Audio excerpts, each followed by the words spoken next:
All right, welcome to the 2020 Glunz Tasting Hall. We have a really exciting presentation for you today.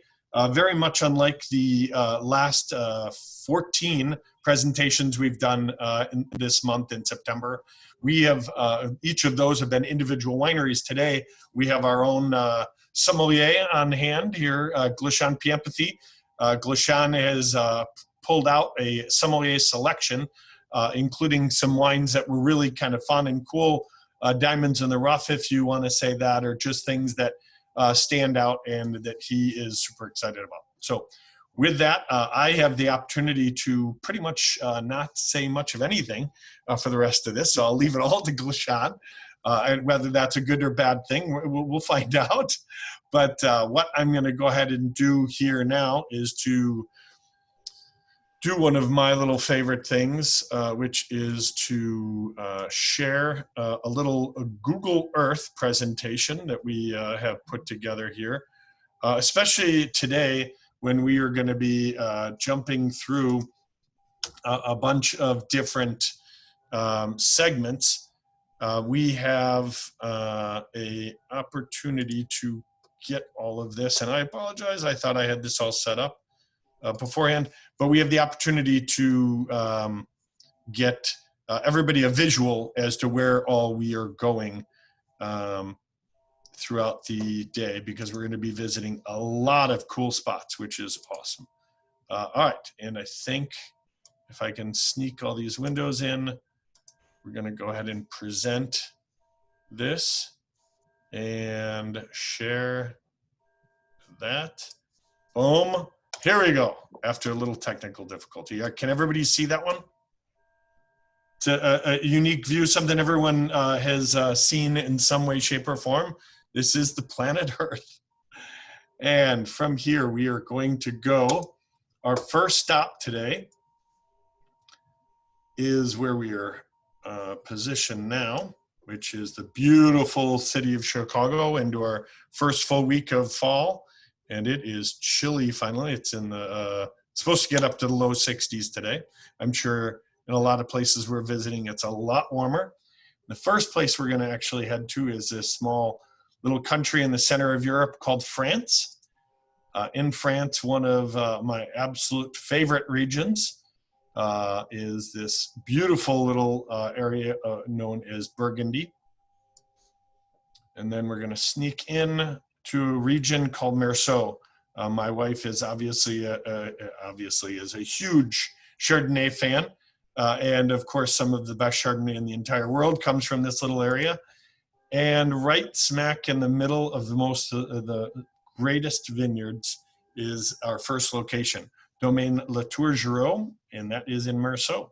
And on this, I'm going to go ahead and give it to you, Gleshan. All right, perfect. And I'll share the screen here. Everyone, welcome. So for the first wine, we have Jim Elston. We'll be talking about Latour-Giraud selection.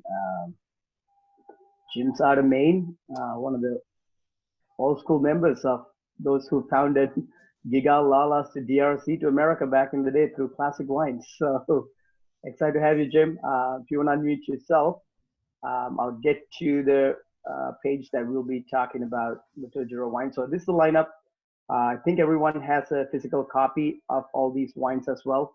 And back of each sheet, you will see the rest of the product that we carry from each of these producers. Since we are only showcasing one wine, you'll see the rest as well. So of course, for Latour-Giraud, we have the 3 of the Premier Crus, Genevieve, what do you call it?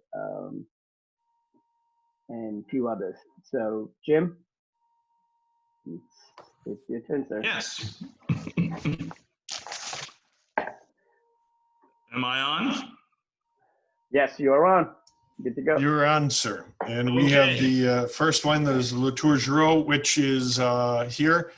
Please don't forget, these bottles are very full, so when you open them, open them on a flat surface, so that you do not end up spilling them on your outfit or your computer, more importantly. All right, Jim, it's all you, my friend. Okay, I first wanted to apologize for Jean-Pierre Latour, who was not able to make it today. He is too busy, and he's had some health issues, and he's required to rest for a while. And so I'm filling in for Jean-Pierre. This estate is an ancient estate dating back to 1680, but it came into its current form in 1958 when the Latour and Giraud families merged to create one larger estate. But the key period was 1990 when Jean-Pierre Latour took over running the operations, growing the grapes, and as a winemaker. And Jean-Pierre is a particularly meticulous, articulate, and perfectionist winemaker. Anyone who's met him knows this. He's very popular among the wine writers because he provides them with a very clear and honest appreciation of the characteristics of each vintage. And when he took over the estate, he basically revolutionized winemaking there. It had been a very old-fashioned estate, using lots of chemicals, and the wines were a bit tired and dirty. And he made major investments in the vineyards and in the cellar, bringing in stainless steel, temperature-controlled fermenting tanks, pneumatic presses, and all the most modern equipment, and also new barrels.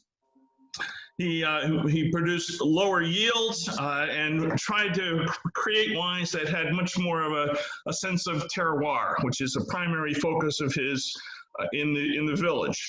There are 20 hectares in the estate, including both village and premier cru, as well as Poligny Montrachet, Champcanet, and vineyards in Pommard, Volnay, and Meursault Cailleret Red.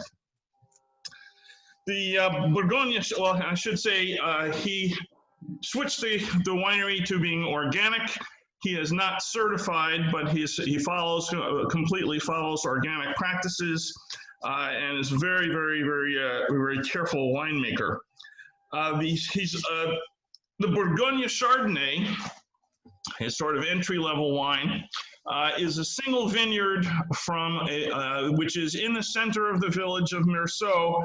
But at the time the appellation was laid out, it was not under vines, and therefore technically is not part of the appellation, can't be labeled Meursault. It's made the same way that all his other wines are made. The primary difference is that they use less new barrels. I can see on my screen that the information about new barrels is out of date.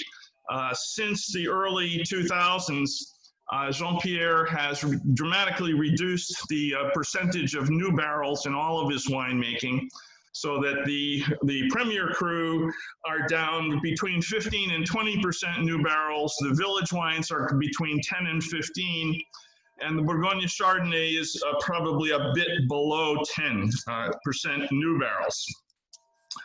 But it is made the same way. The yields in 2018 were 48 hectoliters per hectare, so that's relatively low yield. The vines are 30 to 38 years old for this vintage. So he's got a lot of older vines on the estate, and the Bourgogne Chardonnay typically shows a lot of orchard fruit, white peach, pear, quince. I think of it as having some honey crisp apple character. It's very supple, very nutty.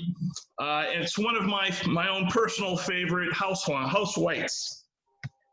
The vintage in 2018 started out as very rainy spring, followed by a long period that was very hot and dry.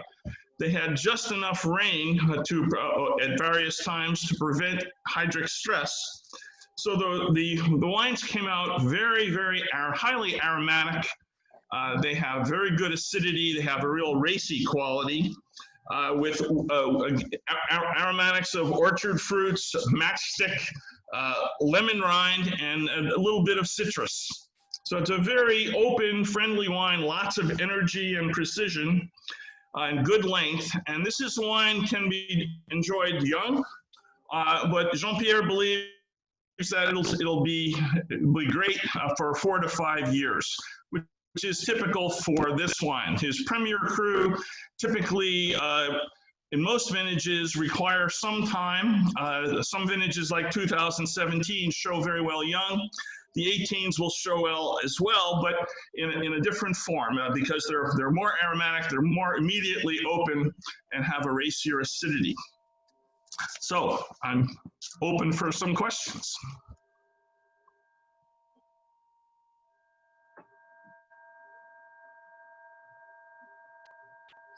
So far, none, Jim. If you want to kind of talk about the Meursault overall and some of the Premier Crus and access that Giraud family has.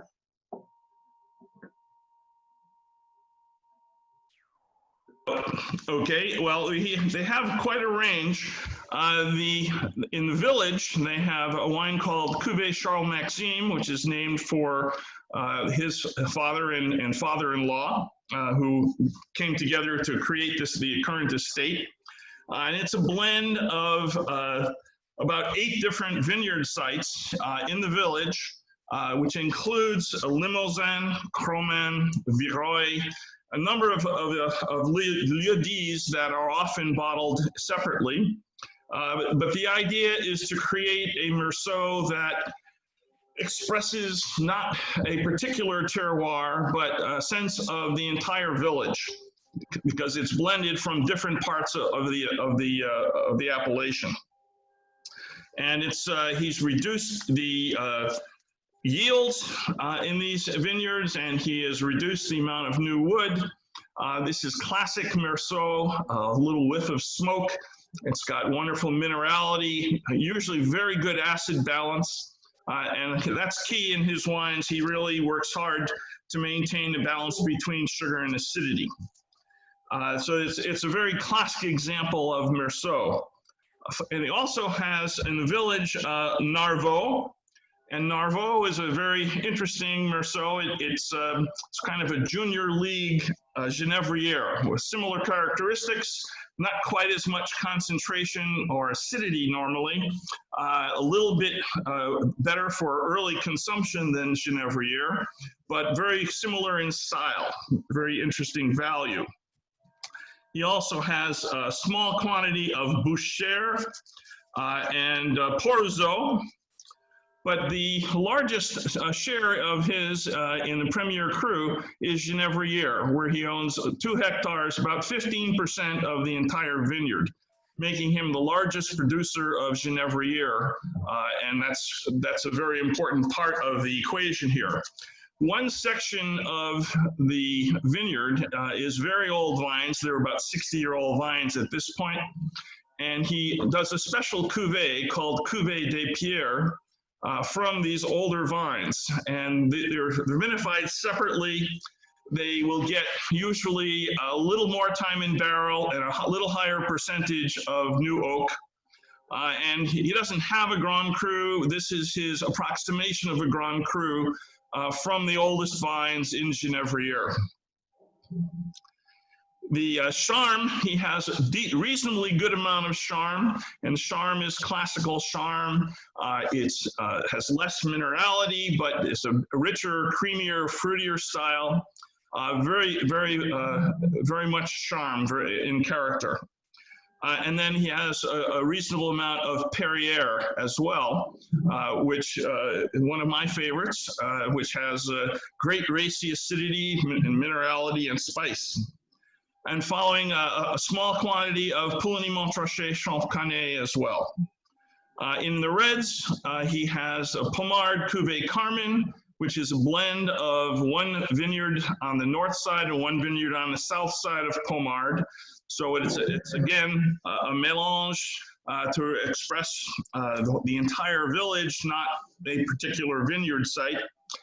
And then he has Pommard Refin Premier Cru, which is really a classic Pommard Premier Cru. Is a very chunky, beautiful, supple character to it, very pure fruit typically in his production. He has Volnay Clos des Chênes, which is classic Volnay, beautiful expression of Clos des Chênes. and a small amount of GP traded for a few years ago of Merceau Cailleret, which has wonderful bright fruit. It's my favorite wine from Cailleret. So it has quite a range of wines available. The real emphasis here is to try to show the terroir in each of these particular Premier Cru. Awesome, Jim. And I think I created a small Google map thing just to showcase to people in terms of location. Most wine lovers understand Burgundy, everything's really close, especially Von Romine. And it's kind of neat here in Merceau, producers that really known to most American consumers or quartermaster sommeliers. So you have Latour-Giraud right in the center here, and literally 350 meters out is Corche-Dury, probably the most expensive Merceau producer in the world. I know when I worked at Delphis Grand Maple, I think they were $2,000 plus for their Cailleret. So that's just a Premier Cru for them. So it's kind of neat to see in proximity how close these producers. And if you follow the Rue Charles Giraud road further west, Camp Lafon literally is where this arrow is. So these guys are literally less than a half a kilometer apart. You find a cluster of all top producers the world knows. So it's kind of neat. Jim introduced these wines to me, and I had the opportunity to taste, of course, the Cuvée Common. I think we had some Clos de Chêne 2013. You'll see on your tech sheet. We have, I think, 2 cases or so left, and it's drinking beautifully right now. So it's a real treat to taste producer, kind of underrated in, I think, American radar. Therefore, you get into a price that much deeper than you know, Dominique Lafon, Camp Lafon, or Corche-Dury stuff. Yeah, so if anybody have any other questions, we got 2 more minutes on this wine. Jim could answer. Otherwise, we'll be moving on to our next selection of wines. Yeah, please unmute yourself, ask a question. So. Well, I'll just say that if you, I never like to use reviews, but if you read the reviews of the major wine publications, Latour-Giraud gets scores up with all the other top producers. But again, as Gleshan mentioned, the pricing is at a much lower level than the other top guys. But in terms of, he competes very well in terms of quality, but his quality is really there. And he's made major changes in the course of his career, which have dramatically improved the quality at this estate.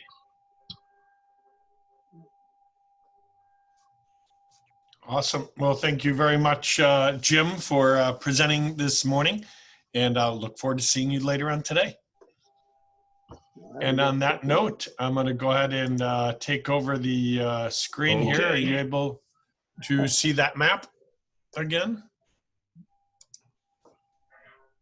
Are we able to see the Google Earth map? Yes, I can. Yep. Fantastic. Just want to make sure. All right. So on here, we are going to go ahead and jump out of France and head to our next spot here. Actually, you know, I think somehow we got these a little mixed up. So let me jump back out here, head out of Europe. Here we are in beautiful California. And sneak down just on the near south side, down here to beautiful Paso Robles, California, halfway between LA and San Francisco, just off of, just outside of San Luis Obispo. And we have a beautiful little family winery here that we're happy to have be able to represent the owners of this. One of the owners is it's a husband and wife team, and it's Steffi and her husband Brian. Teresi. And Steffi actually came to Louis Glunz Wines via Glunz Family Winery and Cellars as our viticulturalist for quite a long time. And it is just fantastic to have her be able to represent her wines here as well. And I'm going to try to spotlight my friend Steffi. Steffi, if you can unmute there, as it will be important to have you speak here. I'm going to go ahead and stop the share. And there she is. Hi, Steph. How are you? I'm good. How are you? Fantastic. I have to give everyone a little heads up. I was literally texting with Steffi as she's dropping the kids off and racing to the winery in order to make this very early Zoom call. So thank you so much for going over and above to join us today. I learned how to drive in Chicago, so I could get here quickly. That's awesome. And it definitely pays off on that 101, man. That's terrible traffic.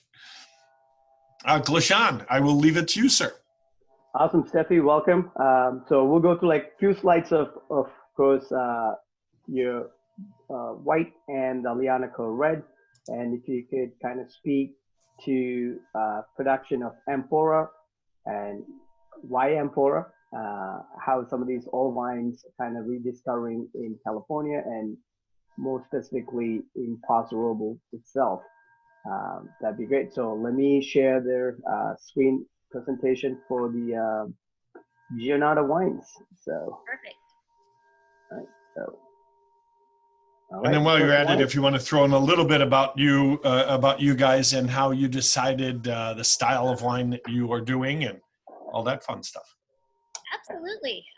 So I actually was born and raised in the Midwest, right outside of Chicago, in between Rockford and Freeport, and came to California in 1997. And I don't know, worked my first harvest then. I couldn't find a really great chemistry job, so that paid a lot of money. So I went back to working in restaurants. I'd always worked in Italian restaurants and really fell in love with viticulture and being out in the field with some time at the Santa Rosa Junior College. I went to school, then back to school at Fresno State, and that's where I met my husband. He was also kind of a returning older student like I was. And we just kind of fell in love drinking Italian wine and cooking Italian food. He had lived and worked in Italy for a couple different harvests. He lived in a language school in Florence for 9 months and then went down to Sicily to reconnect with family there and realized he had second cousins, aunts and uncles there he didn't even know about. They all made their own wine in their garages, and that's how life is in Sicily. So he thought, wow, this is in my blood. This is what I want to do. Came back to California, enrolled at Fresno State, and that's where we met. So yeah, the plan A was to move to Italy in 2005. We found jobs over there, a place to live, and almost had the paperwork filled out to do the dual citizenship. And we found out we were pregnant, not with just one, but two, so twins. I didn't want to move to another country and have a litter of kids and not speak the language very well. So we decided to stay here in California and do something here. We thought about opening up like a little Italian wine shop where you could walk in and, you know, fill up a growler right out of the barrel like they do in Italy. We kind of tossed around some other different ideas. And then we met Steve and Crystal Clifton of Palmino Winery. And as we were talking to them, you know, Steve was like, if I can do this, you can do this. He's like, you guys should just make wine. That's what you went to school for. That's what your passion is. That's what you should do. And he's like, if I can help you in any way, I will. So they're still very good friends of ours. And we launched Giornata officially in 2006 with just Nebbiolo, Sangiovese, and a little bit of Aglianico. And it's all grown up from there. Perfect. Yeah, so the first wine is the Bianco. I'll go back to that tech sheet so you kind of talk to everyone about this wine in general, and if the blend stays the same, how that skin contact works. I saw the video, kind of talk about that a little bit. Absolutely. We spent some time in the Amalfi Coast and really fell in love with Falangina there. There, it's, you know, really low alcohol wine. It's something you drink in between work and dinner. Um, just, you know, just a really easy drinking white wine. I love the aromatics, and we came back to Paso Robles, and we were at a barbecue, and the owner of Castoro Cellars was there, and he walked up to me, and he was actually eating this carrot very loudly, and in between his biting of the carrots, he was asking me why we didn't make Falangina, and I said, you know, Nils, we don't have any Falangina grown here, and I don't know anyone who grows it. He said, between carrot bites again, he said, well, what if I told you that someone was growing Falangina here? Would you buy the grapes then? And I said, you know, I'm very picky about how we grow grapes. I would really prefer certified organic. I would need the grapes to really be grown in an amazing way if we're going to buy them and not grow them ourselves. And he said, well, eating a carrot again, and he said, so what if I told you there was certified organic, CCOF, certified organic Falangina grapes right here in Paso Robles? Would you consider buying the grapes? And I said, you know, I think I would consider buying the grapes. And he said, great, I'll send you a contract on Monday. And I was like, no, I can't. I have to include Brian on this. We have to agree. We have to. But anyway, so we started buying these grapes.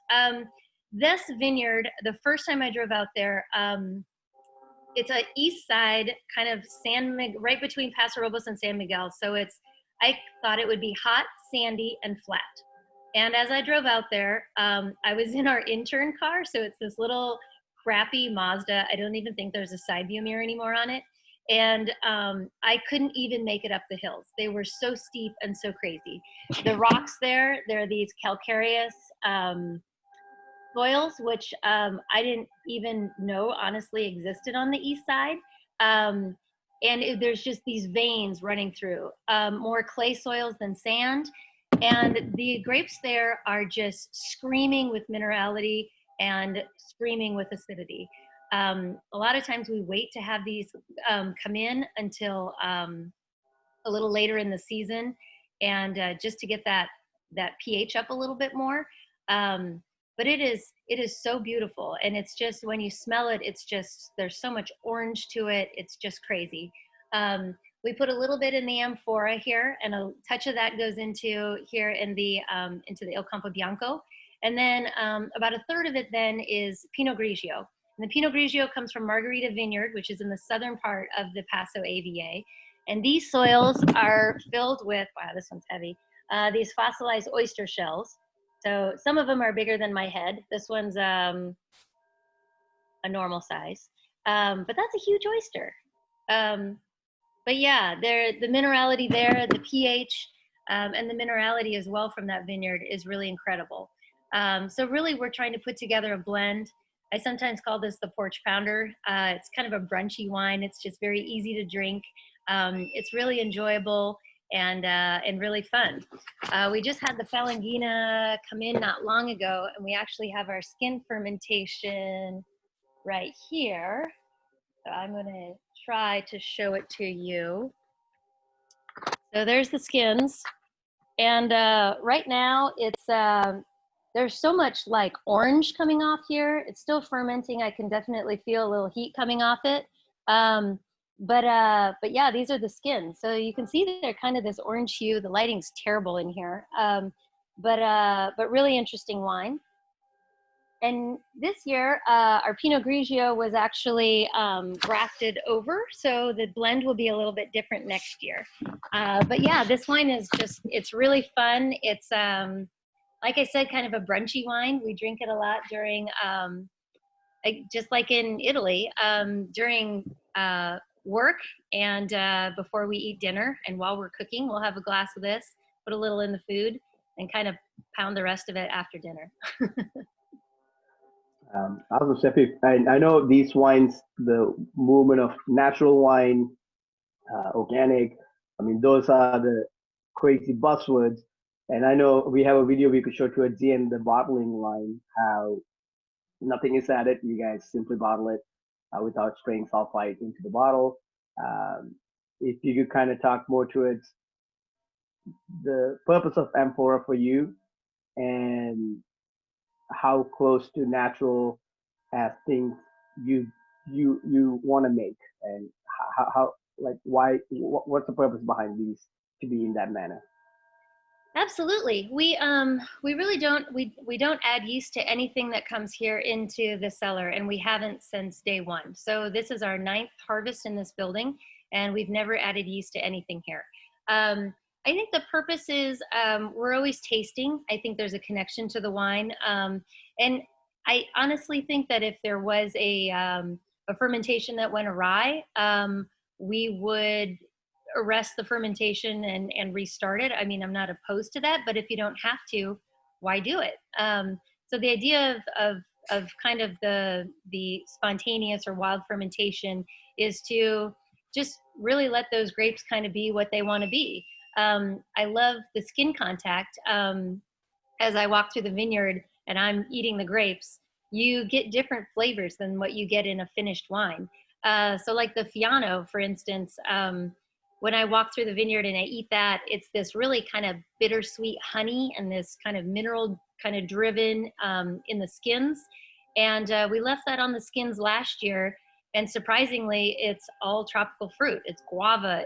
There's a little banana in there. There's tons of like passion fruit, all these different flavors that came out of the skins that I actually don't usually taste there. But with the Falangina, when I walk through, I get that orange, I get that citrus, and it's really exciting to leave that on the skins and then to put it in the amphora for aging and fermentation, where you don't get those delicate flavors and what I want to share with you from the vineyard covered up with oak. I guess, yeah, if you guys tasted that, we could switch to the Aglianico from a single vineyard, right, Steffi, the French Camp? This is a single vineyard from French Camp Vineyard. So Paso Robles is a pretty big area, and this vineyard comes from the kind of a far eastern vineyard in the Red Hills. A lot of this vineyard was a lot of glacier activity. So the glaciers kind of shaved off quite a few of the hills there, deposited a bunch of rocks here like granite, big giant blobs. And this grape seems to really pick up flavors from the soil it's grown in. In Italy, they grow this on volcanic soils only. So in Campania, it's Mount Vesuvius, and in Basilicata, it's Mount Volturre. And this vineyard is pretty inland, so it's really hot during the day, but it gets really, really cold at night. Really, there's nothing around here. The water is very, very clean and plentiful, no nitrates. Yeah, really heavy alluvial soils. And again, with all these kind of neat little rocks in it. What I like about this 2017 Aglianico is it really reminds me of that Italian palate that we developed when we spent time in Italy. So it's kind of focused. There's lots of little things going on, but there's not too much in any direction. I mean, it's earthy, it's spicy, it's got a little fruit to it. It's got this real dustiness to it, almost like a Napa cab would have. But then it's got this great acidity too, and this really pretty floral thing, kind of violets on the nose. And it's just yeah, I just really like how focused and balanced that wine is. This vineyard is owned by the Miller family, so the same people as Biennacido and Solomon Hills down in Santa Maria. And but yeah, they're more northern vineyard. Yeah. When these grapes come in, I actually go out for the pick, and this is always the last pick of the year, and all the guys are there. The same people have been working there forever. There's a lot of like fathers and sons that work on the property too. So they always go out, and if I'm picking faster than the sons, the dads all yell at them, which is pretty fun. But yeah, these grapes, we start early in the morning. We try to pick as fast as we can, but it's definitely, like I said, warmer there. And these grapes are almost fermenting on the truck on the way in. We typically night pick at almost every other vineyard, but at this particular one, the logistics are too strange to get them to night pick with the hand harvesting. So these, we usually just destem and the fermentation just rips through really quick. We try to do a little bit of a extended maceration at the end just to kind of calm those tannins down a little bit. It goes into neutral oak barrels. And, but yeah, nothing added to the wine until malolactic is pretty much finished. And then a little sulfur before it goes in the bottle, and that's it. Perfect. And I have the link, so I'll email everybody the link for the 2 videos. Steffi was kind enough to send us a really cool video of the drone shots of all these elevation sites. I think one of the things we often look over is Paso. We always think it's super hot. It is, but it has the highest diurnal shift. My last trip, I kind of got a chance to see that. It's the elevation sites, and if you especially facing West Pacific, they really cool down to like 40s at night and back to like 110 during daytime. And one of the neat things about this wine she talked about on the tech sheet is it's one of the hottest sites, yet it's one of the last picked sites within all of Paso. That's kind of awesome. You could feel that tension in this wine, so solid. We had one question, Seppi. Question was, why do you blend Pinot Grigio to the Falangina? Part of it is we're going for a style or kind of a particular, not a flavor profile necessarily, but kind of a style. We really want it to be just that really enjoyable, easy drinking white. And you're right, in Italy, they would never blend Falangina and Pinot Grigio together. But here in this county, they work together. The Pinot Grigio kind of, I guess in a sense, dumbs down the really aromaticness of the Falangina, and just kind of mellows it out a little bit. It adds a little bit of minerality to the wines. It definitely has kind of equal acidity to it. But yeah, we really like that blend together. The 100% Falangina on its own was a little too aromatic. It wasn't exactly what we wanted for the Il Campo Bianco. It'll be interesting this year. It'll probably be Falangina and some Vermentino together. Perfect. Awesome. Unless anyone else have another question. Stylistically, Steffi, how do you think that is going to change that Campo Bianco? I don't think much. I think we kind of look each year to, yeah, just to have that kind of, oh, I would drink this for brunch, or I would drink, I mean, it just to have that kind of that style, and we always know it when we taste it. We've got a lot of stuff to mess around with in the cellar, and with the amphora, it's just kind of an extra spice that we get to use when we're cooking in the cellar, and so it's fun. I mean, we'll definitely figure that out. There was some Pinot Grigio, and we had some. I mean, this growing season was perfect. It was honestly perfect. It was in the 70s and 80s every day until those fires started here in California. And then we bumped up to heavy smoke for 2 days, and it was 111 one day. I mean, Labor Day weekend was horrible.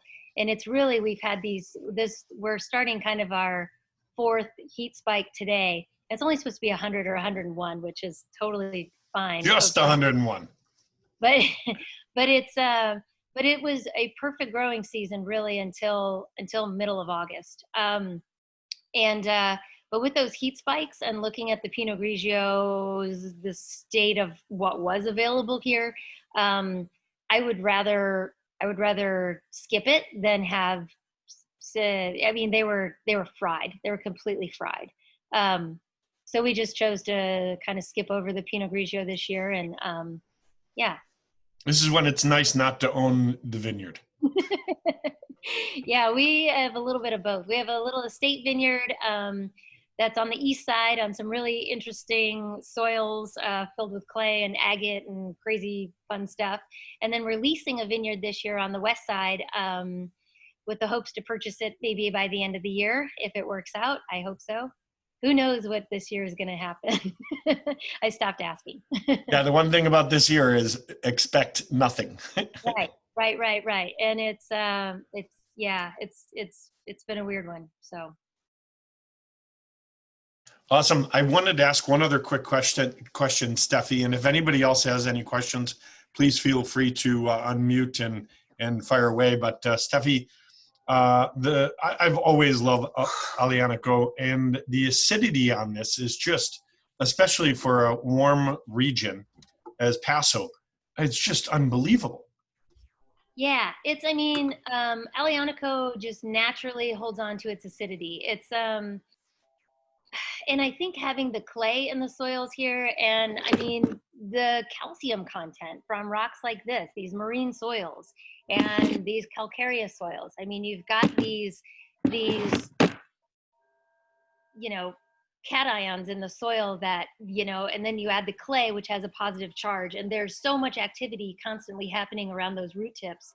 It's a really exciting place to grow grapes. And sometimes we pick based on acidity more than we pick based on pH, and it depends on the years. I mean, mentally, I kind of think of vintages as hot vintage versus cold vintage here. And 2011, I mean, I don't remember many days when it was out of the 70s. It was freezing here. In fact, I think we used our pool 3 times at home, and finally we ripped it out because it was such a pain. But, on those colder years, in 2017 was, we definitely had those heat spikes. It was a lot like this year where it was mostly cool. And then Labor Day weekend, it was 118 degrees everywhere you looked, even in San Francisco and Catalina Island. I mean, everywhere it was 118 degrees. So it's interesting. I mean, this grape has really thick skins. It can really hold up to almost anything. They seem to burn a little bit more when they're green berries, not so much as when they're softer and they've turned colors. But yeah, these soils are really the key. And even in, the grapes that are grown in Mount Vesuvius and Mount Volturre also have really interesting soils. And I think that's the key to this grape.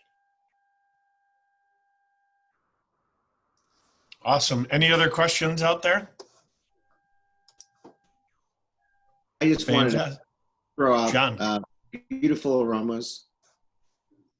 And I think super approachable for such a young wine.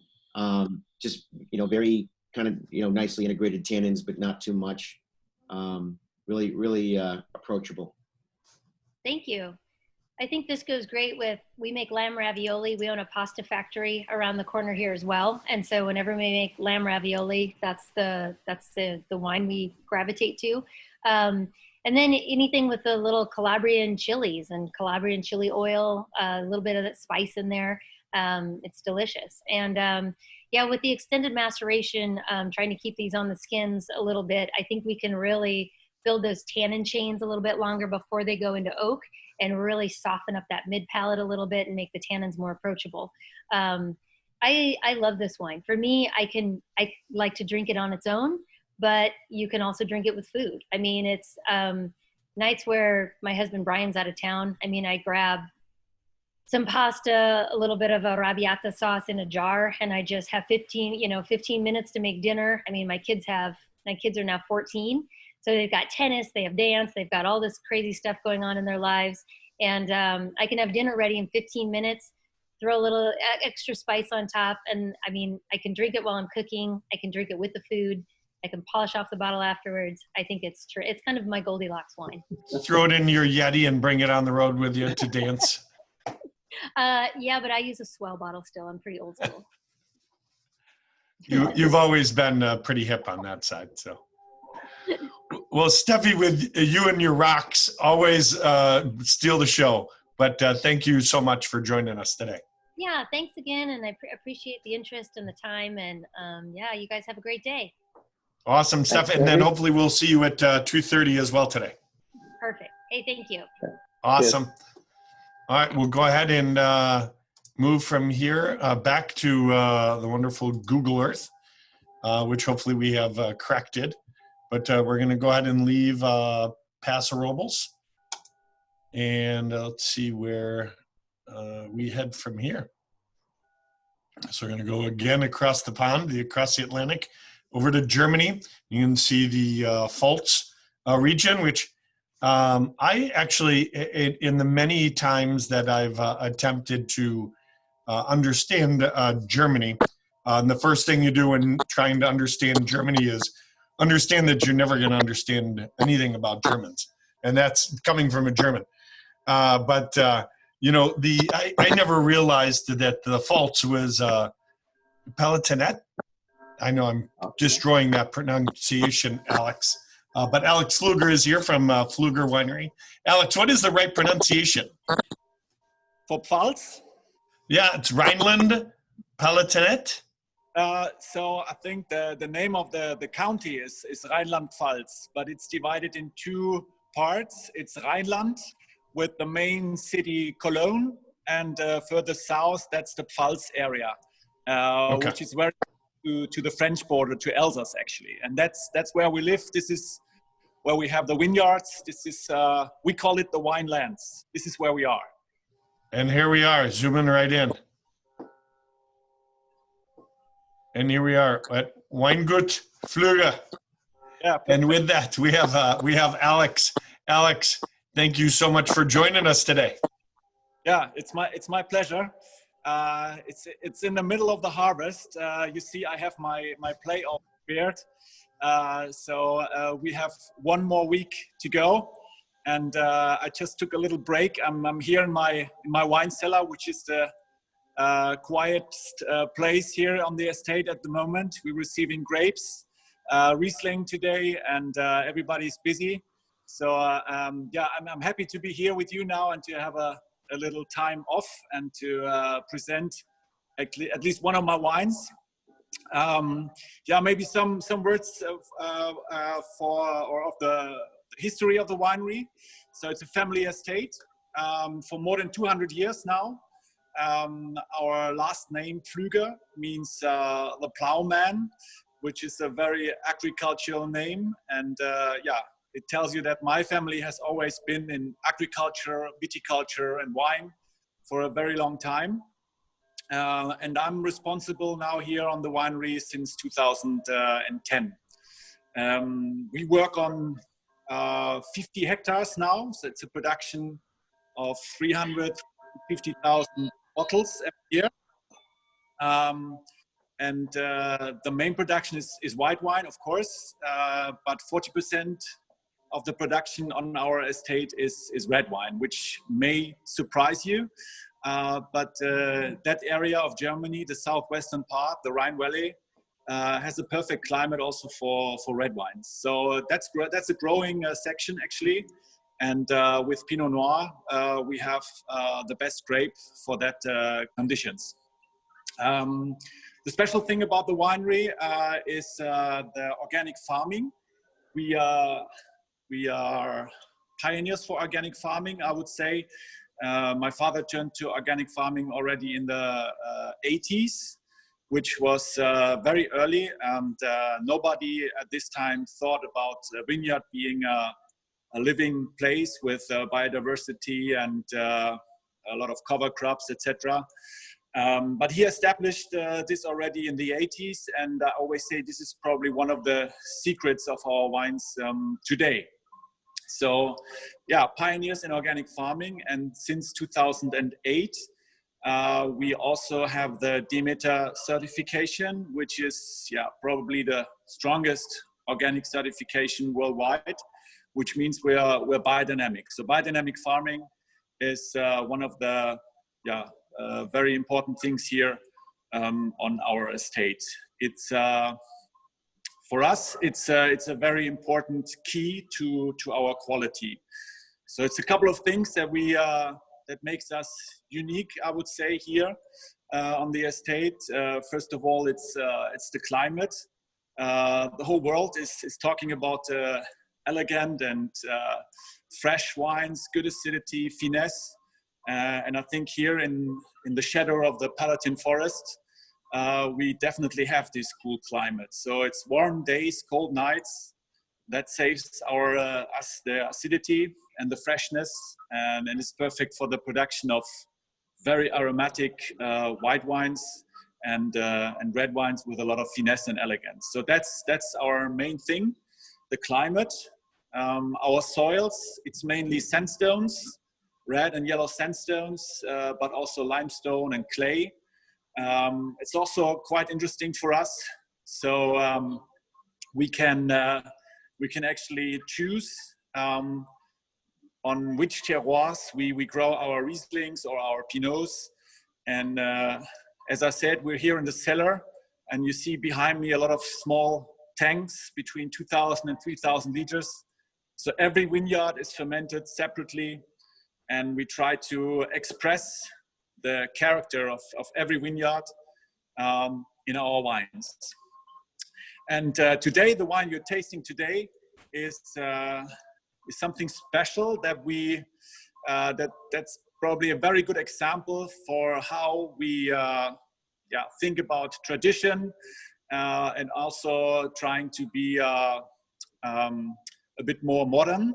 So this is a combination of what my parents, my grandparents already produced, and a modern style that we are looking for today. This wine is called Biodynamite. I have it here, and you see it on the screen, and I hope you have it in the glass.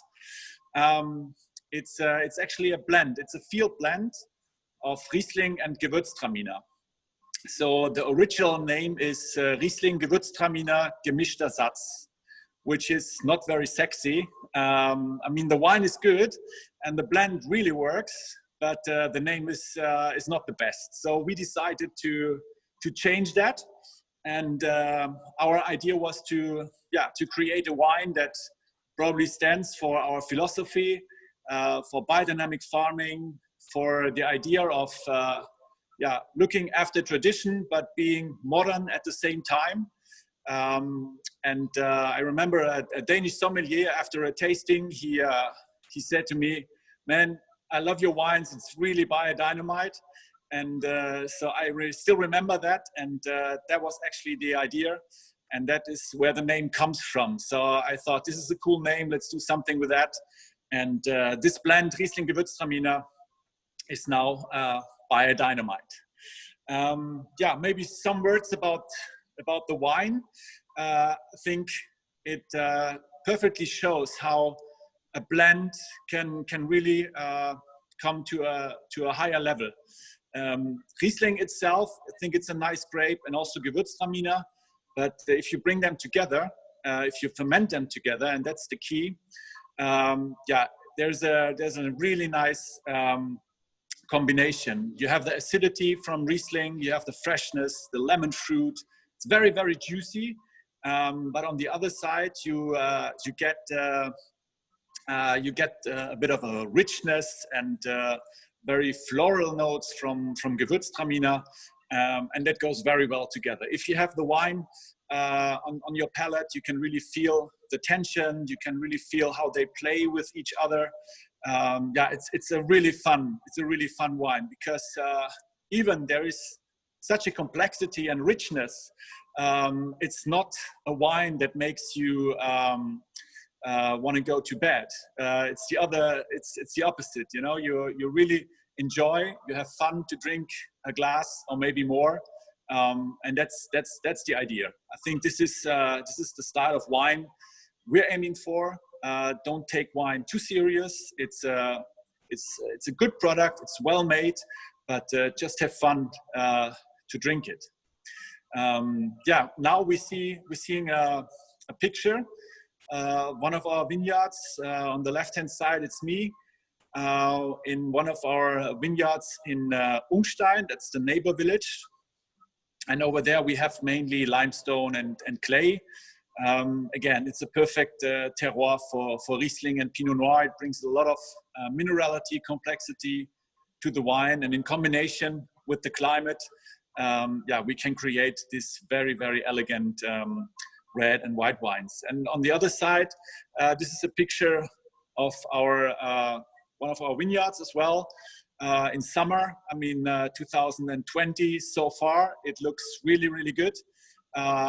We expected a bit less quantity because it was very dry in July and August, but I must say nature can be very surprising. And so we're very happy with the quantity, but more important for us, we're very happy with the quality. I must say I never had in my career, which is 10, 12 years now, I never had grapes in that quality. Golden, super intense. The taste is extremely fruity.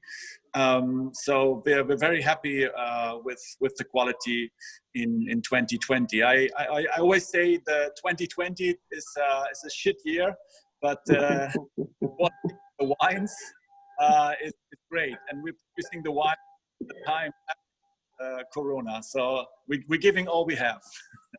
Awesome. Yeah, one of the cool things, I know this name, when Alex was in town, he talked about it.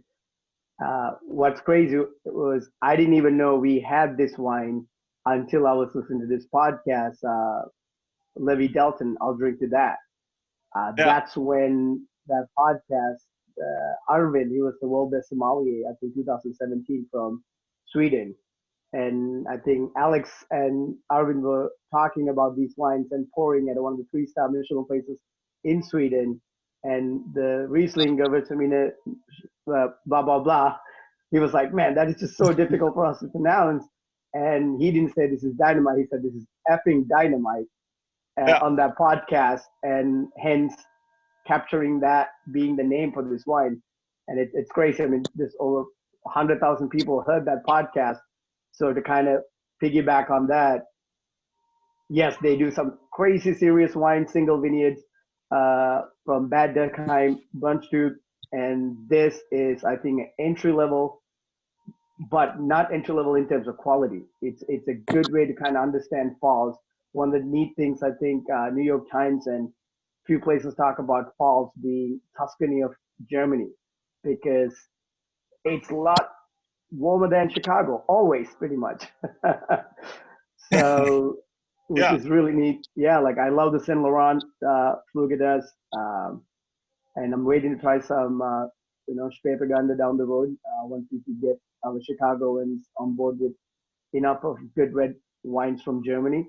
So that's my goal. So, love these wines, and I kind of got another post next coming up about all of the biodynamic.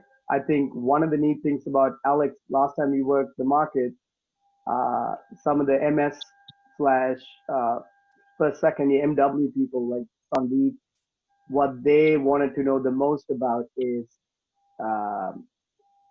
what do you put in the vineyard? I think it's the 501, what do you call it? Enrichments you put in the soil. So if you could kind of go through these pictures, these are the pictures you took, like the nitrogen uptake plants, things like that, it'd be awesome. Yeah. Maybe a few words about organic farming and biodynamic farming. I told you already. This is very important for us here on the estate, and I mean, organic farming definitely brings a lot of biodiversity to the vineyard. You see a picture with a lot of different cover crops. Is a lot of flowers, which is nice. You know, it attracts a lot of insects, and it's good for the soil. Every single cover crop has its own rootstock system, so it brings a lot of nutrition to the soil. It helps to stimulate the soil and to save water in the soil, which is very important in our days.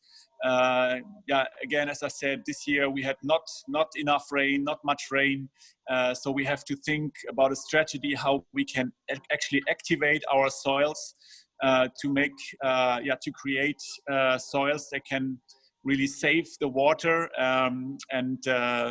so the cover crops are very, very important for us. It creates a system of biodiversity which is very stable, and it leads in the end to wines, to vineyards. Actually, they are more resilient to stress situations. So the biodynamic farming is even more important, and helps us to create this resilience in our vineyards. It's mainly two preparations that we use: the 500 for the soil, and the 501 for the plant. And they work together, so they belong together. You can't spray one without the other. And they work in a way very, very fine, a bit like homeopathy. So it's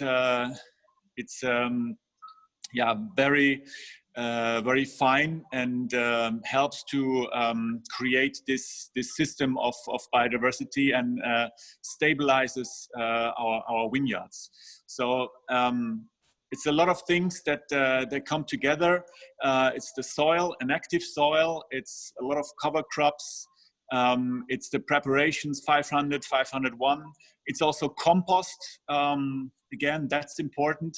And compost in that sense is not a fertilizer of nitrogen or other things. It definitely helps to bring a bit more life to the soil. So our aim is to create a stable system which can react, and which can protect our vineyards from stress situations, from diseases, from everything that can naturally harm our vineyards. So biodiversity is the key, and I think with organic and biodynamic farming, we're on the way to achieve that.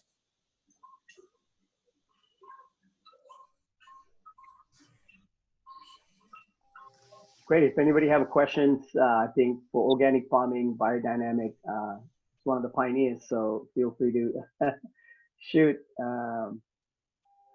And I think one of the questions I always had for Alex was, what's the main difference between tasting an organic wine, biodynamic from the same vineyard? And I think one of the best answers he gave is how close to the terroir you get, where biodynamic, it brings you that much closer to that expression of that land. I thought that was kind of neat. And that's one of my goals for farms. I think we always try to do the same thing, like what's organic, biodynamic, do it side by side, like blindly, like not knowing, and be able to kind of figure out why this, where did that extra money went? Yeah. No, if I can say two things about that. Definitely, we discovered with biodynamic farming. It's since 2008 on our estate. We discovered that the terroir, the expression of the terroir, is even more intense. The ripening, the maturity after filling, so in the bottle, is better, is in a better balance, and the wines have just more energy. They're more lively, if you want to say that. So I think it's hard to say this is an organic wine and this is a biodynamic wine in a blind tasting. But if you're aware of it, and if you taste maybe through 5, 6, 7 wines, you can definitely discover a special energy and a special minerality that you don't get in other wines. That's for sure. And another thing for me, it's very important. We're always talking about quality, and I think quality is, to me, it's more than only the taste. I think the way how the product, in that case wine, is produced, I think is also part of the quality, and it's important. I mean, these wines are more than only fresh and fruity. Everybody can be sure that they're produced in a good way, in respect for nature, in harmony with nature, in good balance. Everybody had fun to produce these wines, and so that's, for me, that's part of the whole circle, and that makes these wines so nice. And we got a lot of fans for these wines because of that. Awesome, Alex. Thank you. Alex, thank you so much. That was awesome. My pleasure. My pleasure. Cheers. All right, so we're going to go ahead and sneak back to Google Earth here. And we are going to make our next move. We're going to jump out of the beautiful European lands to head up to the beautiful Willamette Valley and to Oregon, where we are going to sneak down to visit a fantastic winery that is relatively new. Is a great partnership between two outstanding partners with Lavinea, and this is actually kind of cool. And I'm going to go ahead and get. I think I saw there is Greg. How are you, sir? Good morning. Good morning. Good to see you. And this is a little screenshot of the vineyard that this wine comes from. But you guys are at the Carlton winemakers, correct? Yeah, and that's actually not. Is that not the vineyard? River. All right. This is where I got with Google. Yeah. Well, you can't always trust Google. No, you can't. They have a lot of answers, not always spot on. Well, it's great to see you, sir. Likewise. It's good to be seen. I wish I could be doing this from the cellar today, but in this age of COVID, I'm not an essential cellar worker. And so I'm not allowed in the cellar during harvest this year, unless somebody in the team goes down and I step up and next man up. Well, so that's a good and bad thing then, I'm guessing. The easiest harvest you've had in a while. Well, physically anyway, yeah. Right, yeah, not mentally, that's for sure. Yeah. Lots of challenges everywhere, and this morning just hearing the crazy news in Napa is just really sad.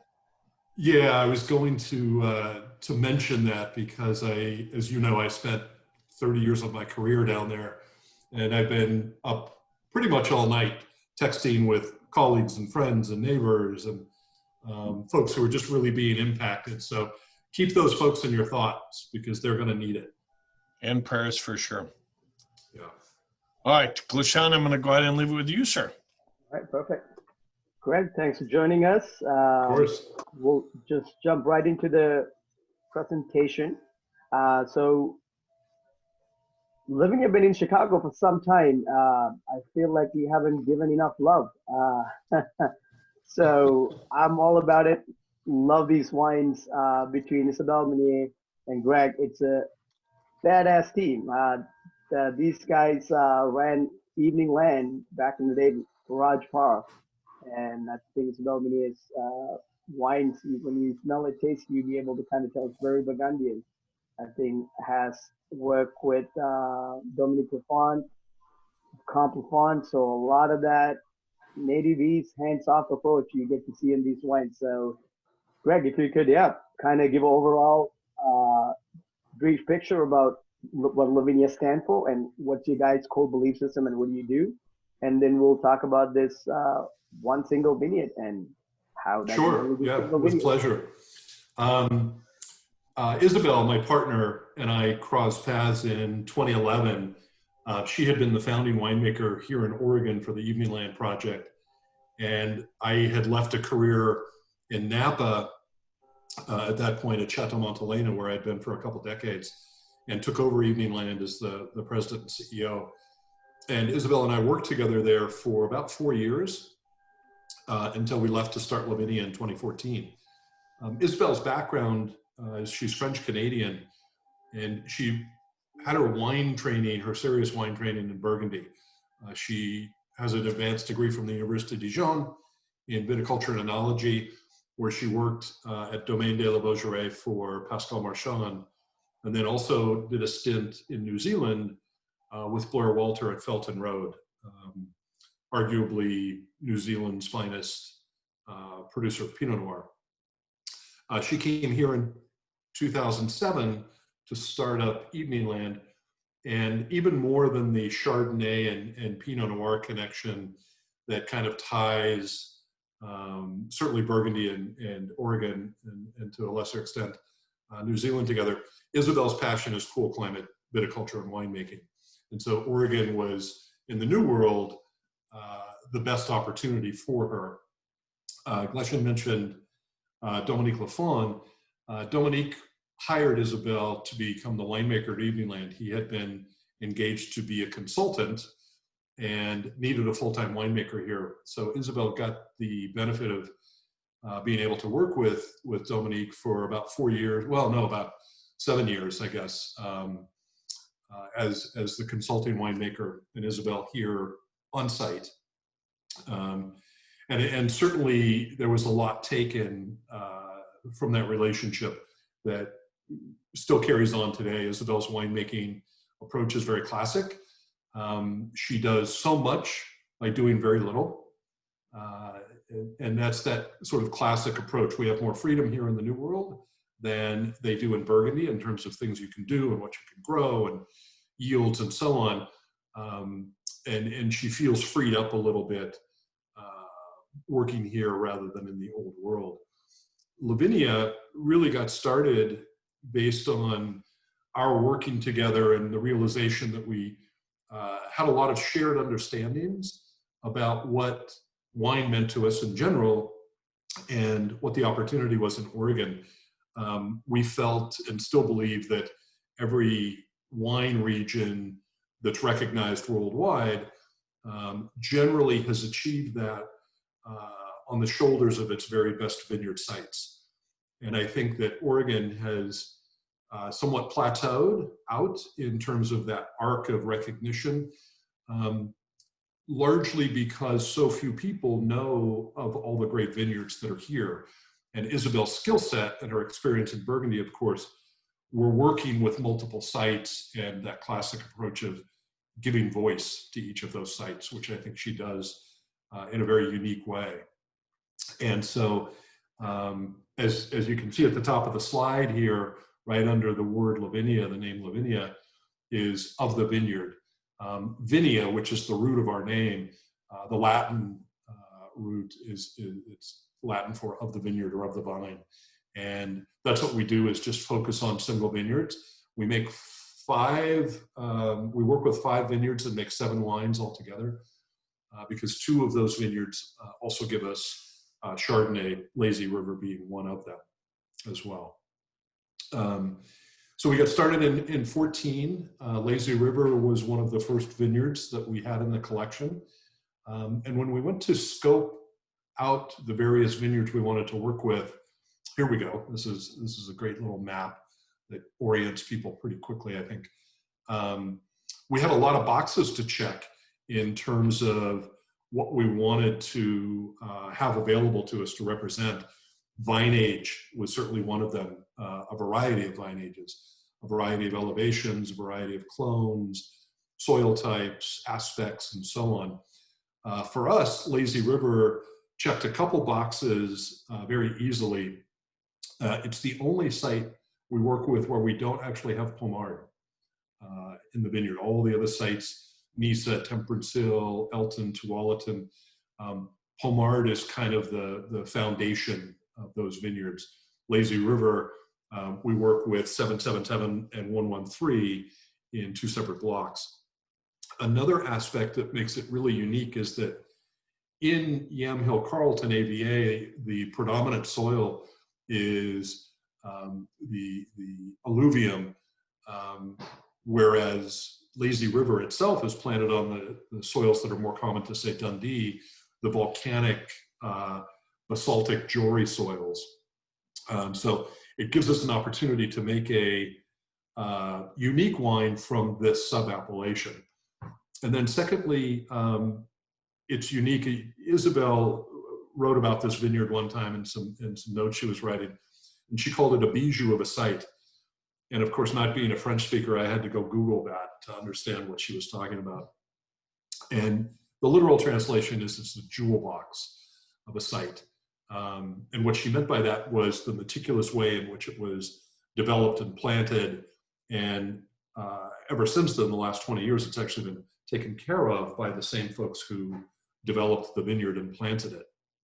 But it's a meticulously well thought out vineyard in the sense that it's a south-facing slope, which we don't work with very often.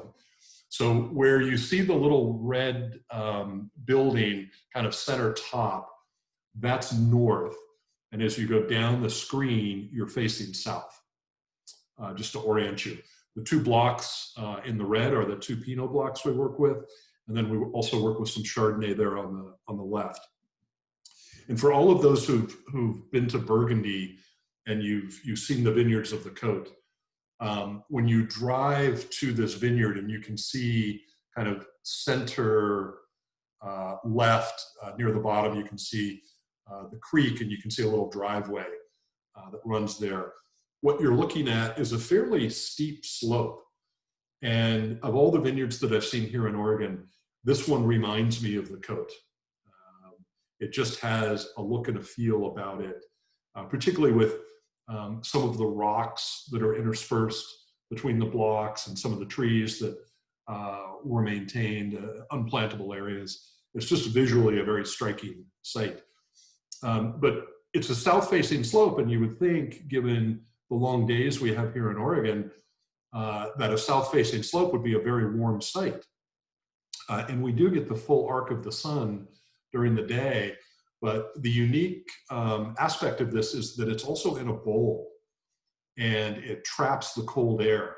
So at the end of the day, it's actually more of a cold site. And you can see, if you look at the green blocks on the left there, and the right block that's green, if you look straight down, you'll see a little circle just outside of the vineyard block. This is one of the few vineyards in Oregon that actually has wind machines, because it is at risk of frost in the spring, even though it's on a hillside, and even though it's got good elevation to it. Because it's in a bowl, it traps that cold air, and that's what makes it a cool site. So the wine itself, when you get to taste it, is all about this tension between the sort of warmth and generosity from the sunlight that it receives, with a really sneaky backbone of acidity, which is retained through that retention of the cool air in the site itself. Did you want to go to that other slide you just brought up, Gleshan? Or? Yeah, absolutely. And I think one of the things, if you could touch base, so everyone got this, Greg, this little tech sheet. So what's neat is behind each one, they'll actually see the pricing of all the other SKUs we have as well. Okay. So if you could, kind of quickly touch base other single vineyards that you work with, and we have most of them with us currently, sir. Yeah, if you want to go back to the little map, yep. I can touch on each of those. Yeah, there we go. So Tualatin Estate, as you can see, is really due west of Portland. The unique thing about that vineyard for us that we get to work with is that it was planted in the very first wave of development in Oregon. The 2 blocks we get to work with were planted in '74. And it very much delivers an old vine character in the wine. It's less effusively fruity. It's more reserved. It has layers and layers of complexity. Lazy River, which you'll taste, it's in Yamhill Carlton, but it's actually in the foothills of the Coast Range.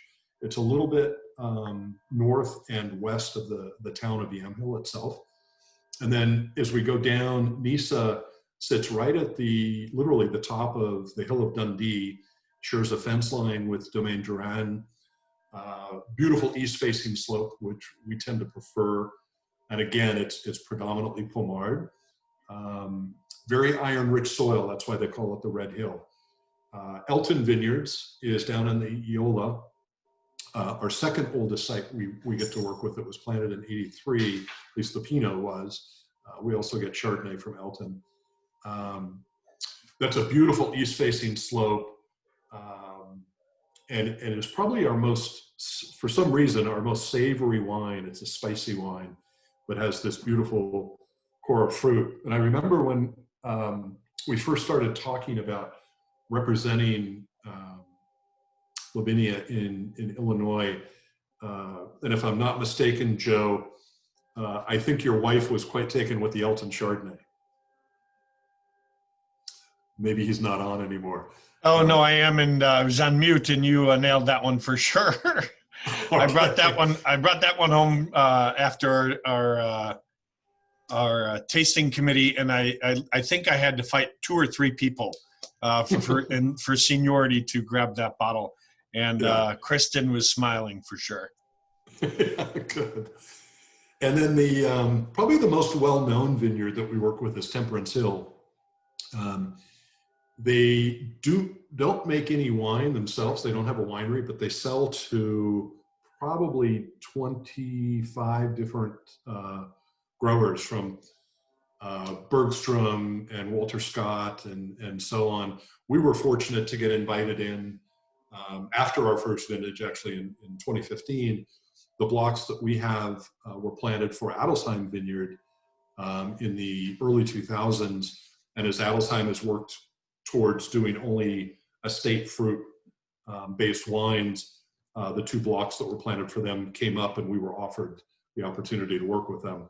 It's our highest elevation site, so it's the latest picked each year.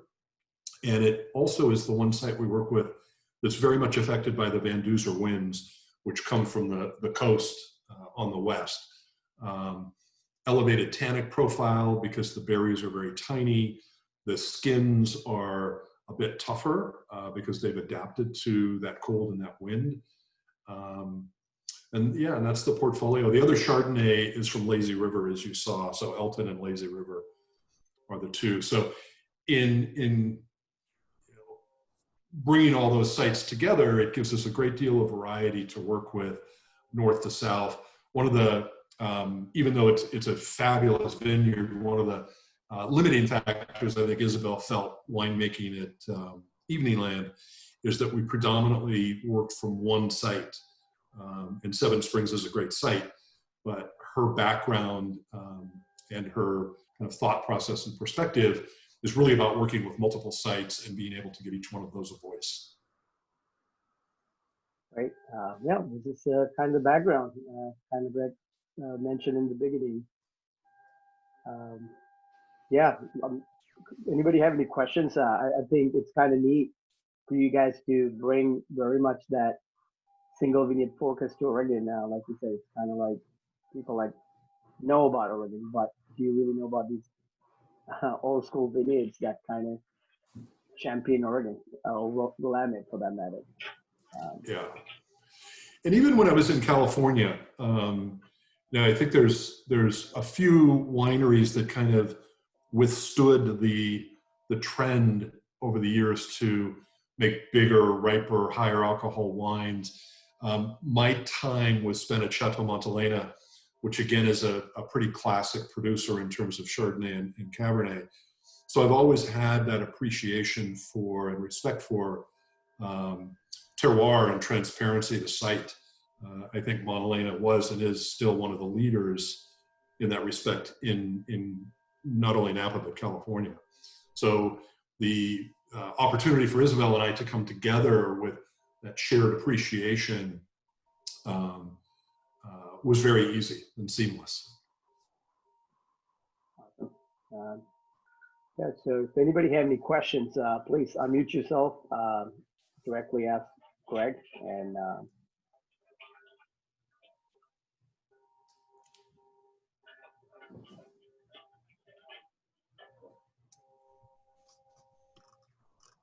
did we answer them all in this?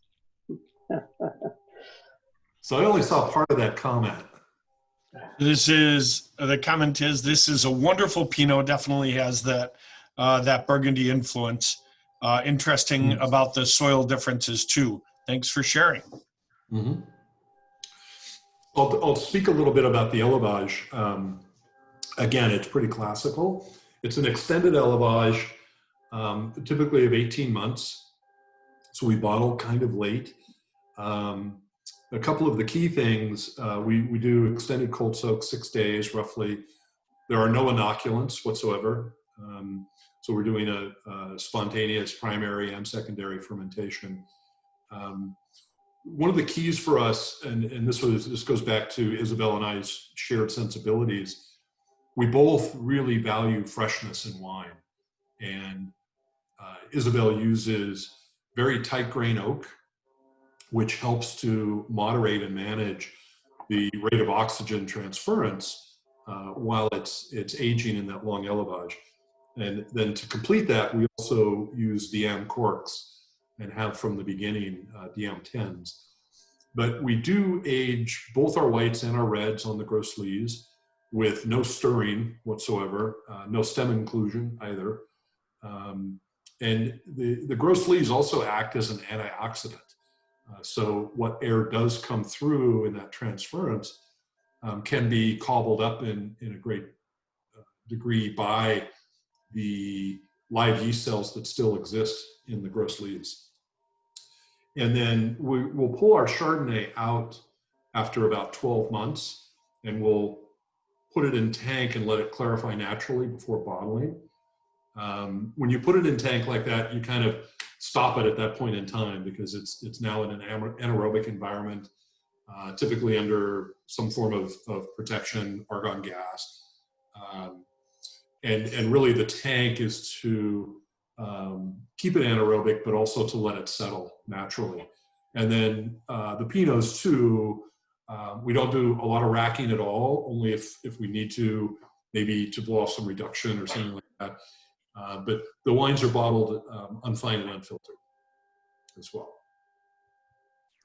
They're fantastic, and we're very excited to have had you as part of this Sommelier Selection.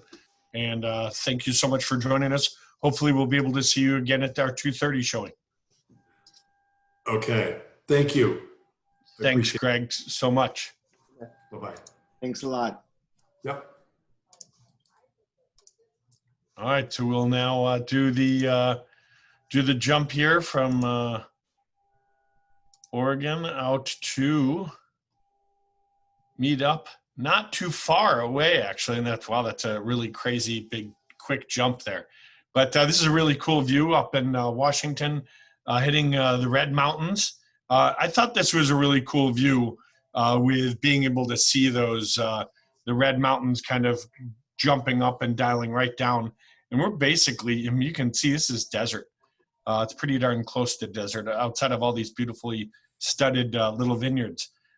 Speaking of which, we are right on the edge. Some of the founders of the district is Kiona Vineyards and Winery, and with us we have I think JJ. I think it's third generation, or is it second generation? We're third. How's it going, third, baby? Fantastic! It is so great to see you. Let me stop sharing so we can see your fabulous mug. Good to have you on. Good to be here. Thanks for having me. Sitting outside today. I'm gonna have to trade Cabernet for Pinot here pretty soon, I think. Oh, is that right? Well, we need to get you a new hat. Apparently. I don't know about that. We like to keep it exciting here in the Pacific Northwest. Very nice. I'm gonna leave it to you and Gleshan. All right. Hey, Gleshan, how's it going, my man? Good, dude. Welcome. I see background. You see more than the vineyard, the sage bushes. I remember smelling that the first thing walking to the vineyard. So yeah. So we're outside today. There's the vineyard there. So I had to stay kind of close to the building for Wi-Fi. So there we makes sense. Awesome, dude. Yeah, I'll put up one of the pictures of the folks back in the day, so you could kind of talk to us a little bit about history and old school Red Mountain in the 1970s. I think that's the old picture you sent you. Yeah. So, hey, everyone. Thank you for drinking wine with me today. I'm drinking coffee. It's still pretty early in the morning here. But let's talk Red Mountain. So Washington State is an interesting place to grow wine grapes. Listening to the Willamette folks talk, it's interesting because wines from the Pacific Northwest, I think, tend to be kind of lumped together because, proximity or relative proximity. But the fact of the matter is that Willamette Valley and Red Mountain are kind of on opposite ends of the grape growing spectrum, right? Despite our relative proximity. So we're a desert here. So if it's not watered, it's not green here. On Red Mountain, we get about 6 inches of precipitation per year, which is not very much. To put that in perspective, Phoenix, Arizona gets about 8 per year. We're not as hot as Phoenix, obviously, but we're very, very dry. And so you compare that to Willamette with more of a coastal influence. I can't grow Pinot here. So, you know, it's kind of funny. I'll walk into a wine shop in Tennessee or something, and I'll see Pacific Northwest is kind of its own category, and I've got Red Mountain Cabernet and you know, Pinot Noir right next to each other from Willamette, and you know, it's one way to group it, I guess, but certainly not because of our growing similarities. So we have 2 rain shadows here in Eastern Washington. Like most people from Washington, even, like, you know, if you're from Seattle, like, or visited Seattle, like, your mental image of Washington is mountains, forests, sparkly vampires, depending on how old you are. And that's true of the western part of Washington. We have a pretty big mountain range between us and Seattle. And the net effect here on Red Mountain is that it's a desert. So we've got sagebrush behind me here. And that's our indigenous plant of choice, I suppose. And so what's interesting about Red Mountain is it's very tiny. So the entire AVA is 4,040 acres. And it's almost entirely planted now. So in terms of like planted acreage to plantable acreage, we might be the most planted AVA in existence. I don't know if that's verifiable or not. But more than 60% of the acreage here is under vine out of the 4,040. So Washington State, Eastern Washington, the catch-all AVA is the Columbia Valley AVA, and it's pretty big. It encompasses most of Eastern Washington. And like 98% of the wine grapes grown in Washington State fall within that greater Columbia Valley AVA. In the early 80s, in 1983, the Red Mountain, the Yakima Valley AVA came into existence, and it was itself a sub-region of the greater Columbia Valley. And Red Mountain is a sub-region of the Yakima Valley, right? So it's kind of a series of concentric circles where we're a real tiny little spot on the southeastern corner of the Yakima Valley. And so what does that all mean? Washington wines are pronounced, have pronounced acidity. We have lots of ripening potential, lots of sunshine, but that's, it's kind of good to think of Washington State as a warm spot in a cool region. We have a relatively northerly latitude. So our days are a little longer in the growing season, and our nights are a little cooler than they are further south, which, if you're talking about being able to ripen, you know, to your desired levels, if you're growing things like Cabernet and Petit Verdot, we don't have any problem ripening there. But we're also buoying that with nice acidity, right? Because it's 85 degrees during the day and it's 45 at night. So we have a pretty big diurnal shift. And that's true of all of the Columbia Valley. Now, what makes Red Mountain interesting is we're kind of the Columbia Valley, but supercharged. So we're a little hotter, a little windier, a little drier.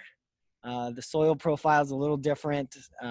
We're looking at wind deposited soils here, whereas most of the Columbia Valley are flood deposited soils. Good drainage, pretty sterile soil. There's not a lot of organic material there. So the grapes really struggle. And that's what you want, paradoxically. You guys know that. So from there, we can kind of pivot into history. My grandparents, who are on your screen here, John and Ann, they planted the first vineyard here. It was in 1975. So that's Red Mountain in the background there in that photo you see. You'll note it's not particularly red and it's not particularly mountainous, but it was called Red Mountain before we got here, and it's fortuitous because we're a wine region, and Red Mountain sounds a hell of a lot better than Brown Hill or Brown Mound or whatever, you know. But anyway, in 1975, John and Ann, they had 4 kids at home, all high school age or younger. And my grandpa was a metallurgist, and they wanted to plant a vineyard. They had a little bit of experience in this regard because Washington State University was conducting field trials. Basically, they were running a large-scale experiment over time to determine the commercial viability of growing wine grapes in Washington. And to do that, they needed to plant a couple rows of everything they thought might work in a lot of different spots and see, guess and check how it turned out. So my grandfather and his partner, Jim, they participated in those field trials in the late 60s, kind of cut their viticultural teeth on WSU's dime, figured out what worked and what didn't, and pivoted from there into buying a piece of land, 84 acres, on what would become the Red Mountain AVA. They couldn't get loans. They emptied out their accounts and really bootstrapped it. To paint a picture of the Washington wine industry in the 70s, it was basically Chateau Ste. Michelle and a few other real small mom and pops. It was not a thriving industry. Conventional wisdom at the time was that we could grow white grapes for, like grocery store type wine. And that was about it. And so John and Jim and Ann, and they planted equal parts Riesling, Chardonnay, and Cabernet out here, about 3.5 acres each. And what's funny about that is, at the time, the Chardonnay and the Riesling were the prudent things to plant because that's what people were buying, that's what people were making, that's what people thought Washington State was really good at. To dedicate 1/3 of your crazy investment where you're heavily leveraged and there's no prior example of this type of investment working out. It's just the fact that they did it was pretty wild. And the fact that they dedicated 1/3 of that investment to Cabernet Sauvignon, which was something that nobody was buying, nobody was making. Conventional wisdom was that Cabernet was too far north, it was too cold, it wouldn't ripen, all these things. Of course, if you know anything about Red Mountain now, today, fast forward to 2020, Red Mountain is Cabernet country. Depending on who you ask, we're one of the preeminent spots in the world for growing Cabernet and things that blend into Cabernet. And it can all be traced back to that original 3.5 acre block of Cabernet that went into the dirt in 1975. I'd like to point out that, like, growing wine grapes on your own and turning them into wine is your new information, your new inputs, your new data. We're slow, right? So you pick out a piece of land, you think it'll be good, you dig a well, you get all your permitting, that takes a year or two. You put your plants in the ground, you take good care of them, you get fruit after year 3. It's got to be year 5 until the fruit's any good, really. You pick the fruit in year 5, so we spend a year or 2 getting permits and wells and stuff, so we're at year 6 or 7. So you get your fruit and you turn it into wine, and then you find out if it's any good or not. And that happened basically in 2 10-year cycles here on Red Mountain, where we had our initial plantings in 1975 and 76. You do some R&D, you figure out if it works or not, and then there was kind of a second wave of planting in the 80s. If you fast forward to today, Kiona Vineyard and Winery, we have kind of a long and clunky name, but it's an accurate name. So at our family, we have 3 generations. My grandparents started it. My dad runs the farm more or less, and my brother and I run the winery. And we farm about 270 acres here on the hill, spread across 5 estate sites. So we're in an interesting position in that 270 acres is way bigger from a farm perspective than our winery can support, right? So we're actually growing wine grapes for about 60 other wineries. And that's a big part of our business. We need people like you to be interested in Red Mountain wine, whether it says Kiona on the front label or on the back label.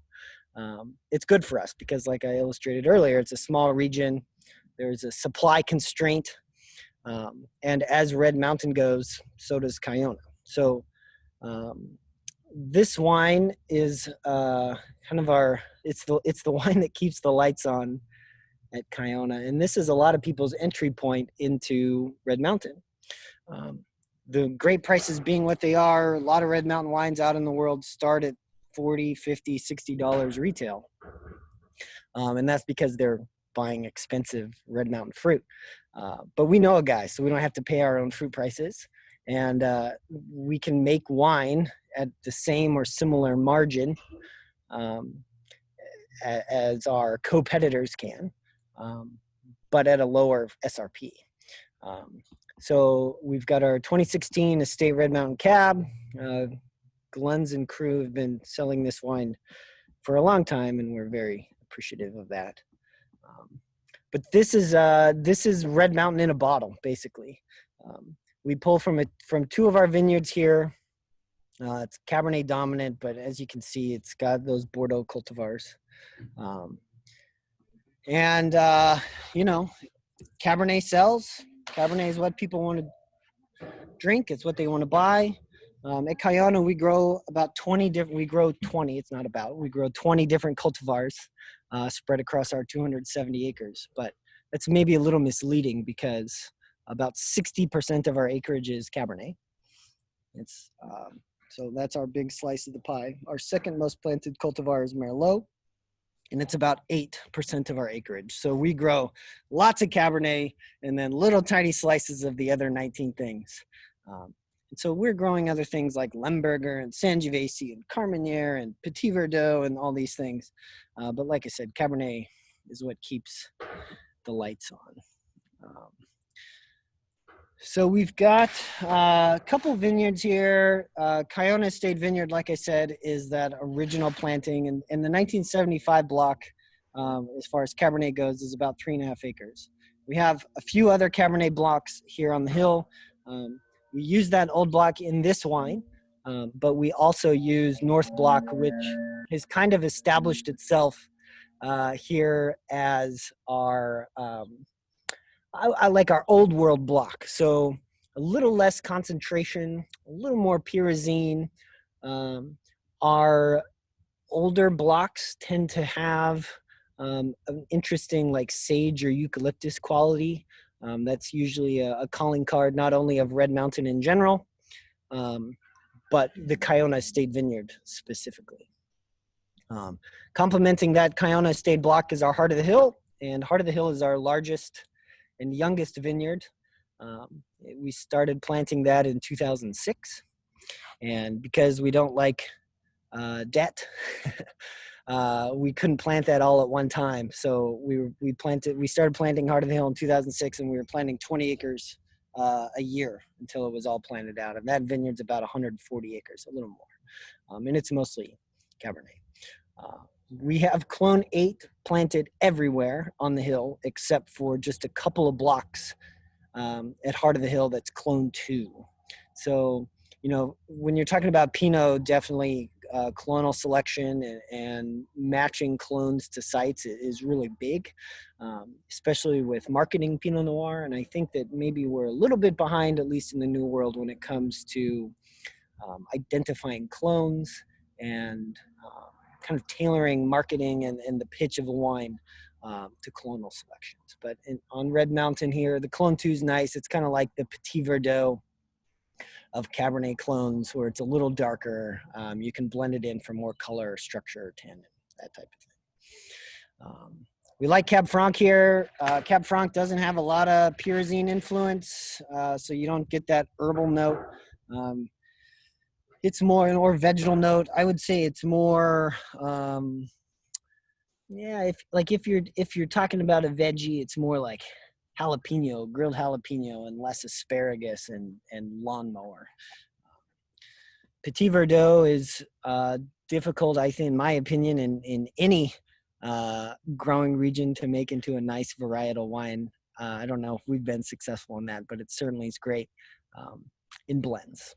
And so what's interesting about this is Kiona Estate Vineyard tends to produce wines that are pretty powerful, but kind of on the elegant side of things. This is a rare Red Mountain Cabernet that you can more or less see through.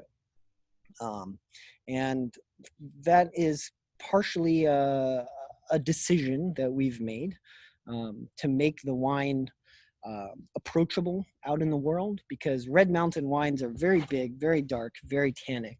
And at our price point, right, so this is like a $25 wine, $30 wine retail. I'm not convinced that at that price point, people want a giant, dark, tannic wine that has to decant for 2.5 hours in order to be enjoyable. So we're being pretty gentle with it. It's all optically sorted. And then we're being pretty gentle with it. It's all free run juice.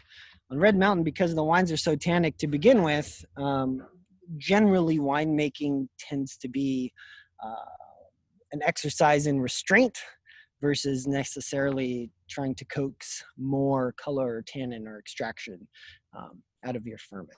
So we're being very gentle with this, and we want it to be a wine that you can pop and pour. You know, it's not a grocery store wine, but we do want that ease of access. And then once people are hooked and they're interested in Red Mountain, then we can, you know, grab their hand and swan dive into the bigger, more extracted wines, where we're squeezing them a little harder and that type of thing. And using newer blocks. So the younger blocks are darker and more concentrated as well. You know, the older the block, here in Washington at least, prior to about 1983, all of the wine grapes have leaf roll, because there were no certified vines available here in the Pacific Northwest. So, you know, if you look it up in Jancis Robinson's book, leaf roll is bad. But if you're talking about, you know, delaying maturation, extending hang time, acid retention, and you're not having a problem ripening, then leaf roll can be okay. And that does affect color a little bit. Concentration and color diminishes somewhat. But, you know, there's not a lot of science really that says if you rip out leaf roll infected vines and you replant and rehabilitate that it won't just come back. So leaf roll is a reality, and I think a lot of wineries don't talk about it. I don't know. I don't know if it has a stigma or what, but you know, you'd be lying if you said, oh, our old vine Cabernet doesn't have leaf roll, because it does. And all of them do here in Washington. And you can make lovely wines out of them. So it's kind of funny because there's I would say a conflict between photographers and viticulturalists here, because leaf roll makes the vineyards gorgeous and they're red and they want to come and get the close-up shot, and they have no idea why the vineyard looks that way. And meanwhile, all the viticulturists were like, don't put that picture on the brochure. But, you know, it works out. If the wine tastes good, then we can work past that. So The wine is tasting awesome. Yeah, thank you guys. Do you guys have any questions? Is there something you wanted me to hit on that I skimmed over or missed or forgot to mention? Or No, I think you right on everything. Bullet points I kind of talked to you about. And I think what I always like to hammer to people in the head is how old the Cabernet in Washington, because most people don't think of that, especially they're like, oh, they have 70, like close to 40 plus year old plantings of Cab. Yeah. And yeah, not everybody get that. So you'll see a lot of the times really high end Washington bottles in the back. It'll say 30% of fruit, Kiona vineyards. So it's kind of neat. Yep. So yeah, you're basically getting these wines at a bargain because they don't have to buy from anybody else. They own fruit. We know a this is guy. going well. Thank you. My brother's a winemaker. He spent about a decade making wine in Bordeaux, Chile, South Africa, New Zealand, Australia. I'm sure I'm forgetting a couple. He's been all over. He has a master's degree in enology, and he joined us about 18 months ago after, I would say, an extended, rigorous apprenticeship all over the world. And so this 2016 version was kind of pre-Tyler.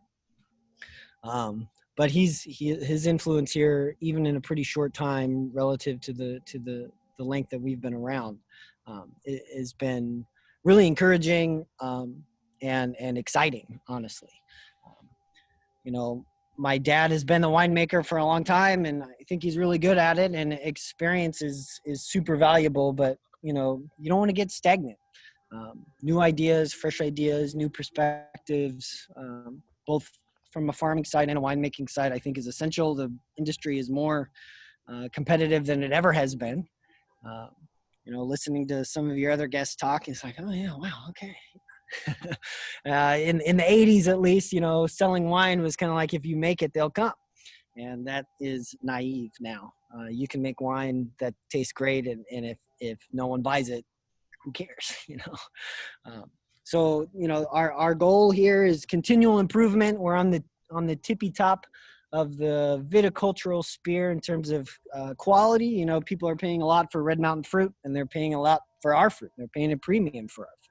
So everything we do on the vineyard side is aimed at quality. And, you know, we've got a lot of great buyers that are charging more than $100 a bottle for a wine, and their scores round up to 100 and all that stuff. And that's the type of attention in a macro level that brings attention to the AVA. But then, you know, at some point you have to get into the trenches, and, you know, if you make 3 barrels of a 98 point wine, your breadth and exposure to that is pretty limited. So our goal at the winery is to bring that quality, you know, to a larger amount of wine. And our wine production kind of slots us as a big little winery. So it's really just my dad, my brother, and me, and our accountant, and a couple guys in the cellar, and an enologist here, and she graduated alongside with Tyler, and our vineyard crew. And you know, people call up and say, "Oh yeah, I'd like to talk to the wine club department." It's like, okay, I'll put them on. Here we go. Okay, wine club department. I think we give the impression maybe that we're a little bigger than we are. But yeah, you know, hopefully we come off as a big boy winery, and not just a couple of normal people, you know, running a farm, which is basically what it is. Well, JJ, you've been coming to our tastings for many, many years, and sorry to not have you here in person, but thank you so much for being here virtually. And wow, looked beautiful back there. Speaking of beautiful, you guys had posted a really amazing video up on the website, which I just added to the chat. If you just copy and paste that, save it for later. It is very well done, JJ. That's killer. Yeah, appreciate it. Which one of you did that? You or Michelle? I would say Michelle should take all the credit for everything. So, well, it's awesome. Very, very well done for sure. Thank you. Do we have any other questions? There's nothing in the chat except for praise, of course. Any other questions for JJ? Fantastic. Well, at this point, I'm going to say thank you very much, sir. Enjoy your afternoon. Thank you, guys. And then hopefully we'll see you again at 2:30. Let's hope so. Very good, sir. Thanks so much. All right. Cheers. All right, everyone. So that's it. That's the song for the day. Yeah, 2:30 we'll basically conduct the same session for those who didn't join 10:30 a.m. So we only made limited amount of kits of this. Only 20 of those or so went to the sommeliers, whatnot. So if you are interested in these wines, more in terms of sessions that are similar to this, maybe doing old world versus new world. So my whole goal of this is for everyone to get a chance to see some of these niche hand-picked producers Glunz has to offer. I think one of the neat things, for the most part, what I'm learning about Glunz portfolio is that we tend to discover wineries, and then it's a hand-selling projects instead of money is not going to the marketing budget. So somebody wrote a review, you throw in a magazine. That's how you know that producer. That's really not what we do here. So I think tasting what's in the glass is where we shine, and I always enjoy that with most of you sommeliers, where I got an opportunity to pour some of this in your glass and to taste with your other competitors' wine, and what you're excited about, and being able to taste these array of things, and finding these nuances. So yeah, please shoot us an email back. You got the invitation through an email. Let us know feedback you have, how we could get creative with the by the glass programming, anything that you need once life get back to normal. So these guys are producers are ready to play. So that's all I have to share today. So I'll see you at the next event.